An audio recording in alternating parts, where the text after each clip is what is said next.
اور ہم نے اس قرآن میں لوگوں کے سمجھانے کے لیے طرح طرح کی مثالیں بیان فرمائی ہیں، لیکن انسان سب چیزوں سے بڑھ کر جھگڑالو ہے۔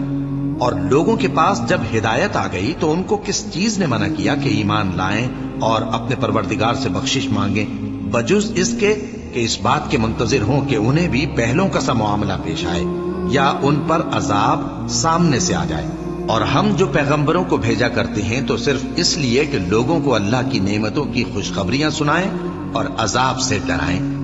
اور جو کافر ہیں وہ باطل کی مدد سے جھگڑا کرتے ہیں تاکہ اس سے حق کو پھسلا دیں، اور انہوں نے ہماری آیتوں کو اور جس چیز سے ان کو ڈرایا جاتا ہے اسے ہنسی بنا لیا ہے۔ اور اس سے بڑھ کر ظالم کون، جس کو اس کے پروردگار کی آیات کے ذریعے سمجھایا گیا تو اس نے ان سے منہ پھیر لیا، اور جو اعمال وہ آگے کر چکا اس کو بھول گیا۔ ہم نے ان کے دلوں پر پردے ڈال دیے کہ اسے سمجھ نہ سکیں، اور کانوں میں ثقل پیدا کر دیا ہے کہ سن نہ سکیں، اور اگر تم ان کو رستے کی طرف بلاؤ تو کبھی رستے پر نہ آئیں گے، اور تمہارا پروردگار بخشنے والا صاحب رحمت ہے۔ اگر وہ ان کے کرتوتوں پر ان کو پکڑنے لگے تو ان پر جھٹ عذاب بھیج دے، مگر ان کے لیے ایک وقت مقرر کر رکھا ہے